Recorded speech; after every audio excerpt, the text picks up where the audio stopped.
الحمد لله رب العالمين والصلاة والسلام على سيد المرسلين وعلى آله وصحبه أجمعين أما بعد فأعوذ بالله من الشيطان الرجيم بسم الله الرحمن الرحيم الذي يراك حين تقوم وتقلبك في الساجدين آمنت بالله صدق الله العظيم اللهم رب اشرح لي صدري ويسر لي أمري واحلل عقدة من لساني يفقه قولي رسول کریم رؤوف الرحیم علیہ افضل الصلاۃ والتسلیم ارشاد فرماتے ہیں، بے شک قیامت کے دن میرے سب سے زیادہ قریب وہ شخص ہوگا جس نے دنیا میں مجھ پر کثرت کے ساتھ درود پاک پڑھا ہوگا۔ اور جانتے ہو کثرت کے ساتھ درود پاک پڑھنے کا مطلب کیا ہے؟ علماء نے بیان فرمایا اس کی 3 صورتیں ہیں، کم از کم ادنا تعداد۔ یہ میں آپ کو اس لیے بتا رہا ہوں تاکہ آپ پڑھیں۔ اگر روزانہ آپ 313 مرتبہ دن بھر میں رات بھر میں درود پاک پڑھ لیں گے، کوئی بھی درود جو آپ کو یاد ہوئے، تو آپ کثرت کے ساتھ درود پاک پڑھنے والوں میں شامل ہوں گے۔ اور یہ فضیلت جو آقا نے فرمایا کہ قیامت کے دن حضور کا قرب ملے گا، یہ انشاءاللہ آپ کو نصیب ہوگا۔ دوسرا جو اوسط درجہ ہے کہ روزانہ کم از کم 500 مرتبہ پڑھیں۔ تیسرا درجہ جو سب سے اعلیٰ ہے، روزانہ کم از کم 1000 مرتبہ اگر حضور پر درود پڑھیں گے تو انشاءاللہ کثرت کے ساتھ درود پاک پڑھنے والوں میں شمار ہوں گے۔ یہ جو محفل میلاد منعقد کرتے ہیں نا، کل بھی میں نے عرض کیا تھا، میں اس کی کچھ اہمیت بتا دوں۔ آج ہمارا موضوع خیر دوسرا ہے، تاکہ ہمیں شوق پیدا ہو اور ہم پابندی سے آئیں۔ محفل میلاد ہم منعقد کرتے ہیں، اس کے پیچھے بہت اہم مقاصد ہیں، بہت بڑا مقصد ہے۔ حضرت امام غزالی رحمۃ اللہ علیہ سے پوچھا کسی نے کہ جب امت قسم پرسی کے عالم میں ہو، مشکلات میں، مصیبتوں میں، پریشانیوں میں، بلاؤں میں، آفتوں میں گھری ہوئی ہو، آج یہ ہے کہ نہیں ہے امت کے ساتھ لگا ہے نا، مشکلات ہیں، پریشانیاں ہیں، ظالموں کے حملے ہیں، ہماری عزت محفوظ نہیں، ہمارے بچوں اور بچیوں کی عزت محفوظ نہیں، بلائیں ہر طرف سے گھیری ہیں، بیماریاں ہیں، تنگ دستیاں ہیں وغیرہ۔ فرمایا کہ پوچھا گیا کہ جب امت قسم پرسی اور پریشانی کی حالت میں ہو، مشکلات میں گھری ہوں، اس امت کو مشکلات سے نجات دینے کا راستہ کیا ہے؟ امام غزالی علیہ رحمہ نے فرمایا کہ اسے چاہیے، لوگوں کو چاہیے کہ اس امت کو حضور کی محبت کا جام پلایا جائے، سرکار کی محبت ان کے سینوں میں بسایا جائے۔ جب یہ حضور کی محبت کا جام پئیں گے، سرکار کی محبت سینوں میں ہوگی، آقا کی اتباع کریں گے، حضور سے پیار کریں گے، ان کے دل میں ایک روشنی پیدا ہوگی، جوش ایمانی بیدار ہوگا، پھر صبر کا مادہ پیدا ہوگا ان کے اندر، اور پھر اس مشکلات سے نجات پائیں گے۔ تو پوچھا گیا کہ پھر حضور کی محبت ان کے سینوں میں کس طرح پیدا کیا جائے؟ آپ نے 2 چیزیں ارشاد فرمائی تھی۔ ایک تو فرمایا تھا کہ امت کو چاہیے کہ سرکار کی بارگاہ میں کثرت کے ساتھ درود پاک پڑھے۔ کیا کرے؟ کثرت کے ساتھ درود پاک پڑھے۔ اور میں بارہا عرض کرتا ہوں، درود پاک یہ وہ وظیفہ ہے کہ بندہ جو پڑھتا ہے نا، اسے تو اس کا فیض ملتا ہی ملتا ہے، ساتھ ساتھ اس کی نسل در نسل، اس کی نسلوں کو بھی اس کا فیضان میسر آتا ہے، وہ بھی عشق رسول کی خوشبو سے معطر رہتے ہیں، مشکبار رہتے ہیں۔ کہ درود پاک کا فیضان، جب درود پاک کثرت کے ساتھ پڑھیں گے تو حضور کی لازمی نتیجہ ملے گا، سرکار کی محبت سینے میں پیدا ہوگی، حضور کی محبت پیدا ہوگی۔ اور جب حضور کی محبت پیدا ہو گئی آپ کے سینے میں بس آپ کامیاب ہو گئے. اور میرے آقا فرماتے ہیں المرء ما من احبا، قیامت کے دن انسان اسی کے ساتھ ہوگا جس کے ساتھ دنیا میں محبت کیا کرتا تھا. سمجھ رہے؟ حضرت انس بن مالک فرماتے جب میں نے یہ حدیث حضور کی سنی نا کہ آقا فرماتے ہیں کہ قیامت کے دن انسان اسی کے ساتھ ہوگا جس سے وہ محبت کیا کرتا تھا، تو وہ فخر کرتے ہوئے کہتے تھے کہ کبھی بھی ہم کو ایسی خوشی نہ ملی جیسی خوشی آج ملی جب میں نے حضور کا یہ فرمان سنا. میں تو حضور سے محبت کرتا ہوں، قیامت کے دن میں سرکار کی قربتوں میں ہوں گا، حضور کے ساتھ ہوں گا. تو اسی طرح جو درود پڑھے گا اسے حضور کی قربت ملے گی. دوسری چیز امام غزالی نے فرمایا کہ امت اگر پریشانیوں سے مشکلات سے نجات چاہتی ہے اسے چاہیے کہ تاجدار کائنات کی سیرت پڑھے یا سنے. جب حضور کی پاکیزہ سیرت امت پڑھے گی سنے گی تو لازمی نتیجہ اس امت کے دل میں آقا کی محبت پیدا ہوگی. اور حضور کی محبت آ گئی ساری مشکلات ختم ہو گئی. ساری مشکلات ختم. کیسے ہی رنج میں ہوں ان کے نثار کوئی، کیسے ہی رنج میں ہوں جب یاد آ گئے ہیں سب غم بھلا دیے ہیں. عاشقوں کے امام فرماتے ہیں جب حضور کی یاد آ گئی تو سب انسان ٹینشن بھول جاتا ہے. یہ دو چیزیں ہیں. اور یہ جو محفل میلاد ہوتی ہے نا یہ کیوں؟ یہ سرکار کی پاکیزہ سیرت، حضور کی پاکیزہ خصلت، سرکار کی پاکیزہ فضیلت، یہ تمام چیزیں بیان ہوتی ہیں تاکہ ہمارے دل حضور کی محبت میں سرشار ہوں. خدا کی قسم محفل میلاد حضور کی محبت پانے کا بہت بڑا ذریعہ ہے، اس لیے ہم منعقد کرتے ہیں اور سرکار کا نام لیتے ہیں. ان کا نام لبوں پر آئے میٹھا میٹھا منہ ہو جائے، ان کے بول بہاروں جیسے اور اصحاب ستاروں جیسے. ان سے اچھا اور نہ کوئی، ان سے بچھڑ کر لکڑی روئی. جب وہ سیر کو جایا کرتے بادل ان پر ساجا کرتے. ہماری تو یاد حضور کے نام سے وابستہ ہے یار. ہم اگر سرکار کا نام نہ لے نہ سنے تو ہمارا تو کھانا ہضم نہیں ہوتا، ہمارا تو پانی پیاس نہیں بجھتی ہے بغیر نام مصطفیٰ سے. حضور کے نام کی شان تو یہ ہے. اور عاشق ہیں ہم حضور سے پیار کرتے ہیں، عاشق کو اپنے محبوب کا ذکر چاہیے. مطلب سے کہہ دو کہ چھیڑے ذرا اس جانے تمنا کی کے قصے، فرقت کے بھیانک لمحوں میں کچھ دل کو سہارا ہو جائے. آج ہم بات کرتے ہیں، آئیے پہلے درود پاک پڑھیں. اللہم صلی علی سیدنا و شفیعنا و کریمنا مولانا محمد مولا علی بارک وسلم.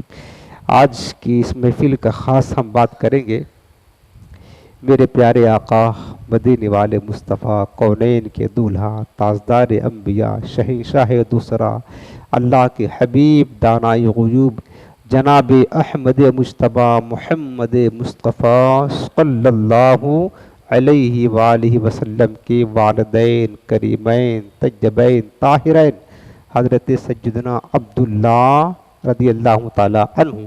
اور آپ کی امی جان کا نام کیا تھا؟ حضرت سیدہ طیبہ طاہرہ حضرت آمنہ بنت وہب رضی اللہ تعالی عنہ. جاننا ضروری ہے کہ نہیں ضروری ہے؟ آپ بتاؤ سرکار کے والدین کی سیرت مسلمان عموماً جانتے ہیں؟ نہیں جانتے، پڑھتے ہی نہیں ہیں، نہ پڑھتے ہیں نہ سنتے ہیں. ہمارے آقا ہیں اور ہمارے تاجدار کے والدین کی پاکیزہ سیرت کچھ نہ کچھ تمہیں پتہ ہونا چاہیے کہ میرے آقا کے والدین کیسے تھے، کون تھے، معلوم ہونا چاہیے. تو آج ہم بات کرتے ہیں تو آپ اسے دھیان سے سنیے گا اور آپ کو اسے یاد بھی رکھنا ہے. یہ بھی حضور کی محبت پانے کا بہت بڑا ذریعہ. میں بتا رہا ہوں کہ آج ہی میں سرکار کے امی جان کی سیرت پڑھ رہا تھا اور جب سرکار کی والدہ کے وصال کا وقت آیا، آگے میں عرض کروں گا، حضور کی مبارک عمر 6 برس کی تھی. اللہ اکبر. والد تو پہلے انتقال کر گئے تھے جب آپ ماں کے پیٹ میں تھے. یعنی بس سیرت پڑھتے پڑھتے بے اختیار آنکھوں سے آنسو جاری ہو گئے. اور آج بھی میں یہ واقعہ سنتا ہوں پڑھتا ہوں نا تو آنکھیں اشک بار ہو جاتی ہیں، نم ہو جاتی ہیں. یعنی اتنی محبت پیدا ہوتی ہے. اللہ رب العالمین نے قرآن میں فرمایا ہے کہ الذی یراک حین تقوم، اے محبوب وہ رب تجھے دیکھ رہا ہے جب تو حالت قیام میں ہوتا ہے. قیام کے معنی نماز پڑھتا ہے. وَتَقَلُّبَكَ فِي السَّاجِدِينَ، اور اے میرے حبیب وہ رب تجھے دیکھتا ہے اس وقت بھی جب تو سجدہ گزار لوگوں میں منتقل ہوتے ہوئے آ رہا ہے. وَتَقَلُّبَكَ، تو منتقل ہو رہا ہے، فِي السَّاجِدِينَ، سجدہ گزار لوگوں میں. اس آیت کریمہ کی تفسیر میں بڑے بڑے مفسرین کرام بالخصوص علامہ امام جلال الدین السیوطی الشافعی رحمۃ اللہ علیہ فرماتے ہیں کہ یہاں پر جو ساجدین فرمایا کہ سجدہ گزار لوگ، مومنین لوگ، یہ کون ہیں؟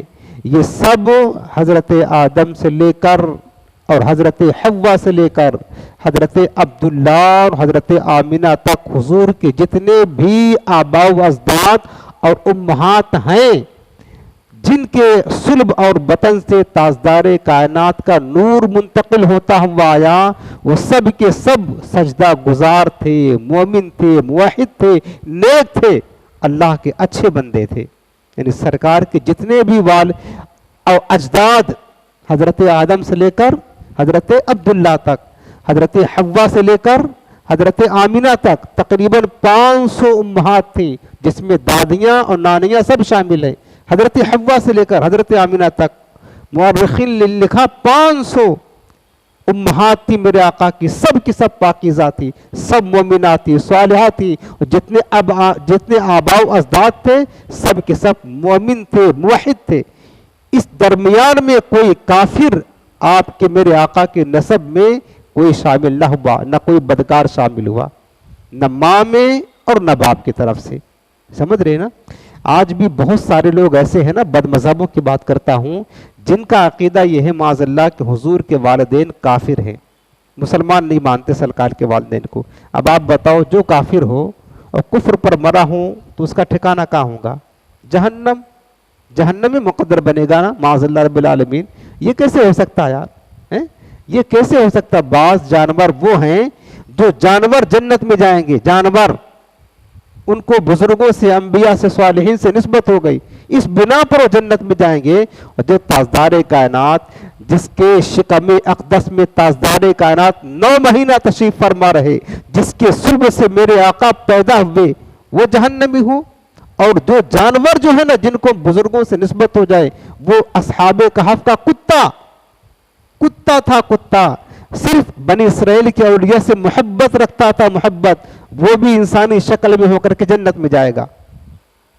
اس کی شان یہ ہے، ایک ولی سے نسبت رکھنے کی بنا پر.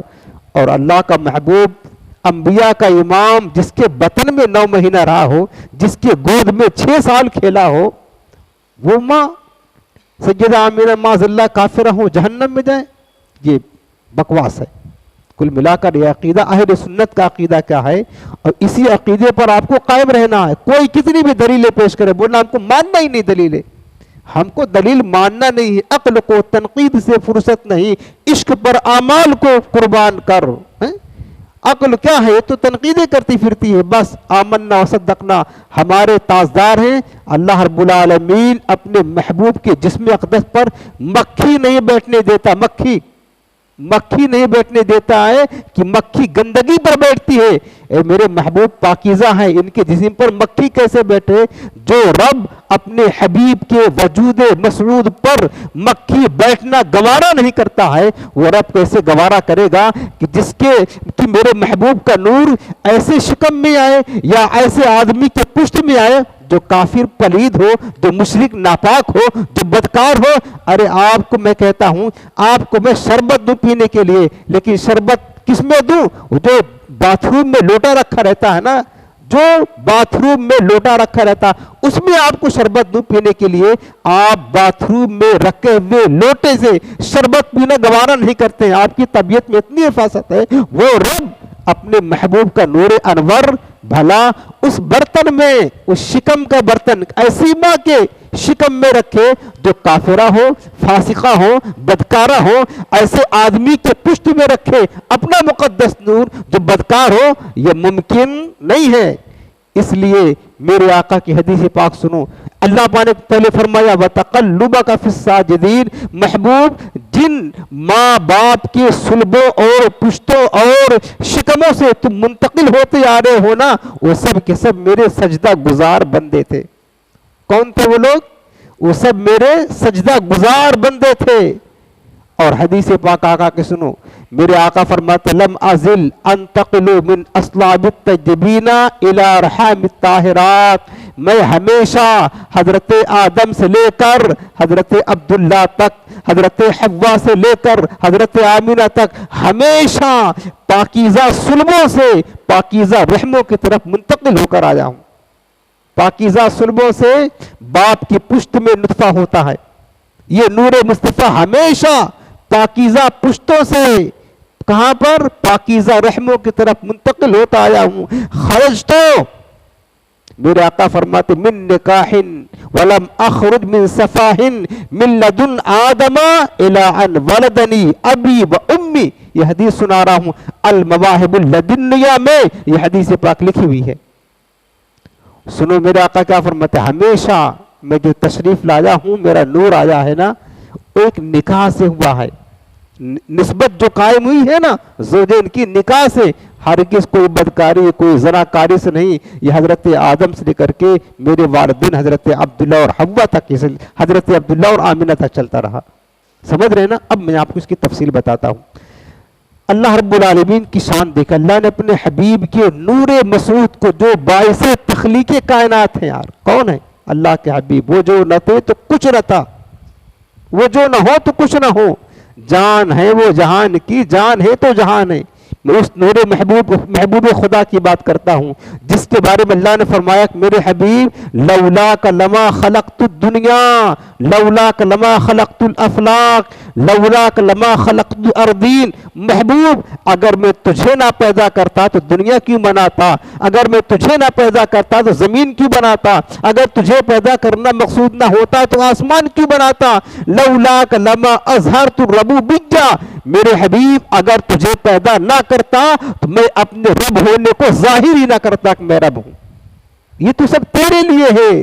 عاشقوں کے امام بول پڑے یا رسول اللہ زمین و زمان تمہارے لیے. بولے نا آپ بھی تو، زمین و زمان تمہارے لیے. یہ حضور کا ذکر کر رہے ہیں، آقا خوش ہو رہے ہیں.